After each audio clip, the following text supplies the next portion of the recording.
echoes of her voice, telling me stories, teaching me to cook, cheering me on at every soccer game. Those were the sounds of my home. But to my fiancée Brooke, those same sounds were apparently a source of deep, personal shame. The end began, as these things so often do, over a meal. It was Sunday dinner at my parents' house, a tradition as old as my memory. Brooke had been joining us for the 2 years we were together. My parents adored her, or so I believed. They had welcomed her into our family without hesitation. My mother especially treated her like the daughter she never had. That night, my mom was deep into one of her long, funny stories. This one about her first job in America. How she'd misunderstood an order and accidentally sold a customer a broom instead of a loaf of bread. Her accent always thickened when she was excited, and she was in full animated storytelling mode. We were all laughing, or so I thought. I glanced at Brooke. She wasn't laughing. She was staring down at her plate, her face frozen in a tight, pained smile. Later, while my dad cleared the table and my mom went to fetch dessert, Brooke leaned in close to me. We were sitting at the old oak table my grandfather had built, the same table where I'd shared countless meals. She whispered, her voice dripping with disdain. "Your mom's accent is so embarrassing. How do you even stand it?" I didn't react. I didn't say a word. Instead, I felt a deep, hollow stillness settle over me, like the reverberation of a bell struck in an empty room, lingering, revealing the emptiness of everything I thought we had. I had noticed the little things before: a quiet sigh when my mom called, a subtle eye roll at my dad's old country jokes. I had brushed them off, assuming Brooke was just tired or stressed from her job at the high-end art gallery. But it wasn't stress. It was shame. She was ashamed of my family, ashamed of me. My mom returned with the cheesecake she'd made from scratch, Brooke's favorite. Brooke took a slice, praised it with saccharine sweetness, and I watched the performance unfold, as if seeing her for the first time. The meal ended. I stood, walked over to my mom, and hugged her. I thanked her for dinner, told her I loved her, and said I was tired, that I was heading home. Brooke followed me out, waving goodbye to my parents as if nothing had happened. The drive back to our apartment was silent. I could feel her eyes on me, probably expecting an argument or an apology. I gave her neither. When we got home, I just said I was tired and went to bed. No goodnight kiss, no explanation. I lay in the dark, my back to her, and made my decision.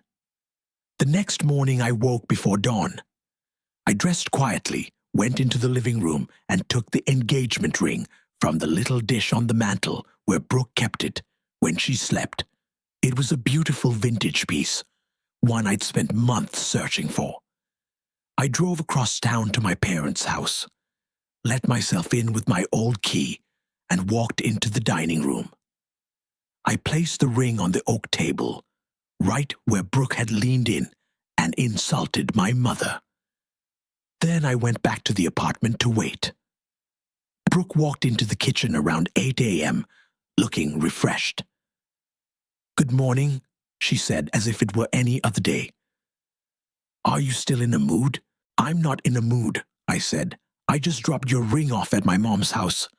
She stared at me, her coffee cup halfway to her lips. "What are you talking about? Why would you do that?" "I left it on the dining room table," I said. "Right where you insulted my mother and everything she stands for. You can pick it up on your way out. We're done." The confusion on her face twisted into outrage. "You're breaking up with me over a whisper? I was just being honest. It is embarrassing." "No," I said, my voice calm but edged with steel. "You were being a snob. You sat in her home, ate the food she cooked for you, and mocked the voice that taught me my first words. That's not honesty. That's cruelty. and I won't build a life with someone who is cruel to the people I love. She didn't cry. She got angry. She called me a mama's boy, said I was overreacting, that I was throwing away the best thing that ever happened to me. I just stood there and let her yell. When she finally ran out of insults, she said, "Fine, I'll be out by the end of the week." I thought that would be the end of it. I was wrong. The first escalation was financial. We had a wedding planned in 6 months, with serious deposits paid, mostly from my savings. The biggest was for the venue, a trendy upscale space Brooke had insisted on. The deposit was $20,000, non-refundable. A few days after she moved out, I called to cancel. The events manager, slick and corporate, was unsympathetic. "I'm sorry, sir, but the contract is ironclad. The deposit is non-refundable for any reason." Something in her tone felt off. I dug deeper. The venue was owned by a holding company, and after hours of searching public records, I discovered who sat on its board. Brooke's uncle, Richard, a wealthy property developer. She hadn't just picked a venue she liked. She'd picked one that would funnel our money straight into her family's pockets. I called Brooke. She answered on the first ring. "I just called the venue," I said. "They won't refund the deposit." "I know," she replied, and I could hear the smirk in her voice. "Contracts are a pain, aren't they?" "You knew," I said. "You knew they wouldn't refund it because it's your uncle's company." "You should have thought about that before you threw our future away over nothing," she said, and hung up. So that was the game. She wasn't just leaving, she was making sure it cost me. The next battlefront was our friends. Brooke launched a smear campaign, vicious and effective. She told everyone I had an unhealthy attachment to my mother, that my mom was controlling and had never liked her, that I'd broken off the engagement in a fit of rage because Brooke had dared to stand up for herself. Many of our mutual friends, people I'd known for years, believed her. I was quiet. Brooke was a social butterfly. She was more convincing. I started getting texts urging me to apologize, telling me I was in the wrong. My best friend Dave was one of the few who called for my side. "She's telling everyone you're a mama's boy who freaked out on her." I told him what Brooke had actually said. Dave was quiet for a long moment. Then, "Wow, that's low. My grandparents have accents. That's messed up." But most people didn't see it that way. They saw Brooke's narrative, the poor, victimized woman, and her unhinged, mommy-obsessed ex-fiancé. The final straw came when Brooke's father, Robert, a condescending corporate lawyer, called me at my office. He didn't yell. He was worse. He spoke to me like a child. "Brooke is devastated, and frankly, my wife and I are deeply concerned. This impulsive behavior, this hostility, it's not the man we thought our daughter was marrying. We've invested a lot in this wedding, emotionally and financially. We expect you to make this right." "Make it right how?" I asked. "Apologize to Brooke. Go to counseling. Get this wedding back on track," he said. "And we expect you to cover our expenses for the dress and the invitations we've already ordered." I laughed. "You expect me to pay for a wedding dress for a woman who mocked my mother in her own home and is now trying to steal $20,000 from me through her uncle's company?" His voice turned icy. "I suggest you reconsider your position. You don't want to make an enemy of my family." That was a threat, and I was done being the quiet, reasonable guy. I spent the next week planning. I knew I couldn't win a game of he said, she said. I needed proof. I needed leverage, and I knew exactly where to find it.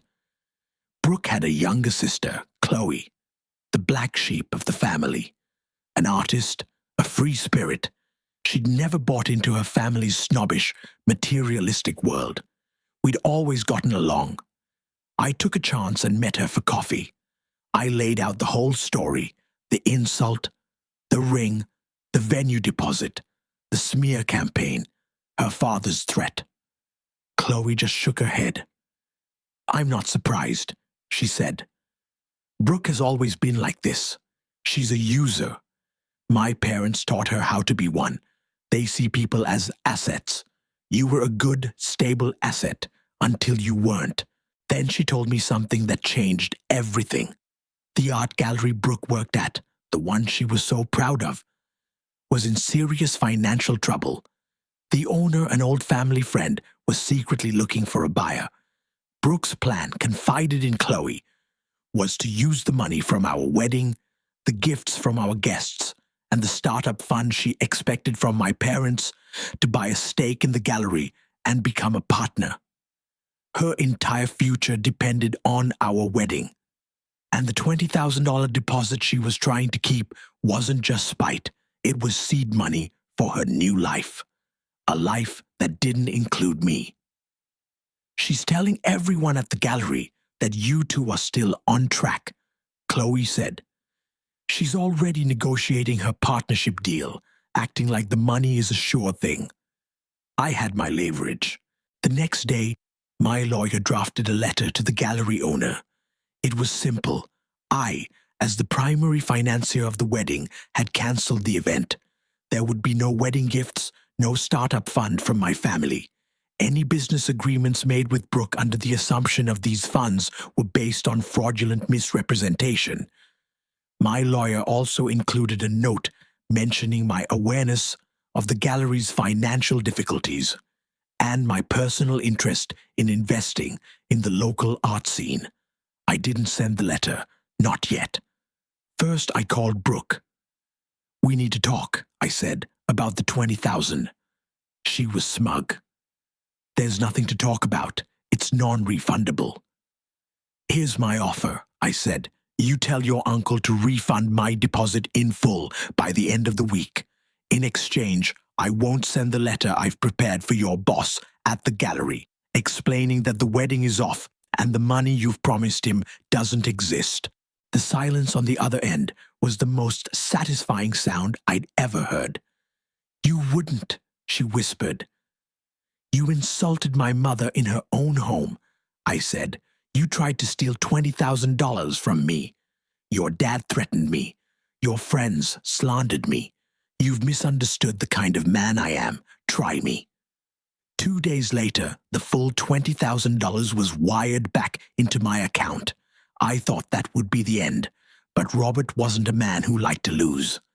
A week later, I was served with a lawsuit, frivolous, ridiculous, for emotional distress and breach of promise to marry. He was trying to bully me into a settlement, to drown me in legal fees. My lawyer, a man who'd been through his own nasty divorce, just grinned when he read the papers. This is a gift, he said. They've just opened the door for us to countersue, and we're not just going for legal fees, we're going for damages. The next 6 months were a slow, grinding, legal battle. Robert's strategy was to delay, to file endless motions, to wear me down. It was expensive. It was stressful. But I refused to back down. During this time, something unexpected happened. Chloe, disowned by her family for talking to me, became a real friend. We met for coffee weekly, trading updates, her family's meltdowns, the latest legal nonsense. She was my lifeline. My lawyer decided it was time to play hardball. We filed a motion to depose Brooke's uncle, Richard, under oath about the venue's refund policies and his personal financial interest in keeping my deposit. The day before the deposition, my lawyer got a call. It was Robert. He wanted to talk settlement. We met in a sterile conference room. Brooke wouldn't look at me. Her father did all the talking. He offered to drop the lawsuit if I signed an NDA and walked away. My lawyer laughed. Here's our offer, he said. You drop the lawsuit. You pay all of my clients' legal fees, currently just over $30,000, and your daughter will write a formal handwritten apology to my client's mother for her disrespectful comments. Robert's face darkened. That's outrageous. Is it? My lawyer asked. Because our next step is to depose your brother-in-law about his business practices. Then we depose every mutual friend who participated in the slander campaign. We'll ask them, under oath, what Brooke told them and when. We'll make this the most expensive, embarrassing, and public breakup in this city's history. Or you can pay the fees. She can write a one-page letter, and we all go home. Robert looked at Brooke. She stared at the table. He knew he was beaten. A week later, a check for my legal fees arrived at my lawyer's office. A single envelope arrived at my parents' house. Brooke's apology letter. My mom read it, then tucked it into a drawer. It's over, she said. We don't need to think about it anymore. But there was one final fallout. Chloe called me in tears. Her parents had cut her off, removed her from the family phone plan, cancelled her car insurance, told her that as long as she was friends with me, she was no longer their daughter. I don't know what to do, she cried. I have nowhere to go. Yes, you do, I said. I had a spare room. I told her she could stay with me, rent-free, until she got back on her feet. The last I heard, Brooke lost her job. The gallery sold to a new owner who wanted his own team. Her partnership deal, built on the foundation of my money, vanished. She had to move out of her expensive apartment and back in with her parents. I saw her once, months later at a farmer's market. She was with her mom, arguing. She looked stressed, unhappy. When she saw me, her eyes widened for a second. I was with someone new, a woman I'd met volunteering, someone who had spent an entire dinner laughing at my dad's jokes and telling my mom her accent was beautiful. Brooke just stared. She saw the life she could have had, the life she'd thrown away because of her own ugly prejudice. I didn't smile. I didn't gloat. I just looked away and kept walking. My mom's accent is the sound of my heritage. It's the sound of resilience, of love, of a life built from scratch in a new country. It's not embarrassing. It's a badge of honor. And I will never again be with someone too small to see that.